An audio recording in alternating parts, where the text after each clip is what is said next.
চট্টগ্রামের বাজারে নানা ধরনের চালে ভরপুর, কিন্তু তবুও দাম না কমায় দিশেহারা ক্রেতারা। বিস্তারিত জানিয়েছেন চট্টগ্রাম থেকে নয়ন বড়ুয়া জয়।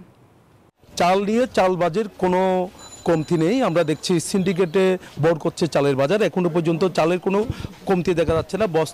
বস্তায় কিন্তু চাল আছে। পাইকারি বাজার যেমনটা ঘুরে দেখেছি খাতুনগঞ্জের বা চাকতায় চালপট্টি সেখানে আমরা গিয়েছি। একই সাথে পাহাড়তলী বাজার বলতে যে চালের বড় মুকাম চট্টগ্রামের পাহাড়তলী বাজার, সেখানেও সরবরাহ আছে। উত্তরবঙ্গের উপরে অনেকটা নির্ভর করতে হয় চট্টগ্রামের চালের বাজার। সেখান থেকে বস্তা বস্তা চাল আসছে ট্রাকে করে। তবে দেখা যাচ্ছে চালের দাম হু হু করে বাড়ছে। যেখানে আমনের ভরা মৌসুম, আমন দান মানুষের ঘরে ঘরে এসেছে, নতুন চালও বাজারে আসতে শুরু করেছে। তবে দেখা যাচ্ছে পুরনো যে চাল, গত মৌসুমে যে চাল, সেই চালের দামটা এখন অনেক বেশি। বস্তা প্রতি 200-300 টাকা পর্যন্ত তারা বাড়িয়ে বিক্রি করছে। খুচরা বাজারে আমরা যেমনটা দেখানোর চেষ্টা করছি, পাইকারি বাজারেও সেখানে কোনো কমতি নেই, সেখানে দাম বেশি।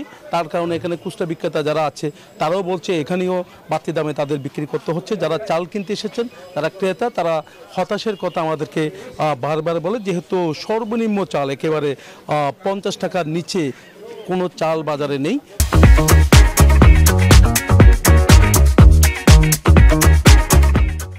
তো নিম্ন আয়ের মানুষ যারা আছে তারা হিমশিম খাচ্ছে। একই সাথে মধ্য আয়ের মানুষ যারা আছে তারাও কিন্তু অনেকটা বিপাকে পড়েছেন। তারা বলছে অন্তত চালের দামটা যদি একটু কম হতো তাহলে সবার জন্য সহজ হতো বলে তারা মনে করছেন। তারা বলছেন যে চালের দাম কেন বাড়ছে, যেখানে চালের কোনো সংকট নেই সেখানে নতুন ধানও কিন্তু যোগ হয়েছে, নতুন ধানের চালও বাজারে সরবরাহ বেড়েছে। তাহলে চালের যেখানে সংকট নেই, আমদানিকৃত চালও বাজারে আসতে শুরু করেছে। যেহেতু কয়েকদিন আগেও কিন্তু চট্টগ্রাম বন্দর দিয়ে জাহাজ ভর্তি চাল এসেছে ভারত থেকে। একই সাথে আমদানিকৃত চাল আরও কয়েক দফা এসেছে বেসরকারি পর্যায়ে যারা আমদানিকারক আছে তাদের হাত ধরে। তাহলে চালের দাম এত বেশি কেন, তা নিয়ে খতিয়ে দেখছে বলে আমাদেরকে জানিয়েছেন প্রশাসন।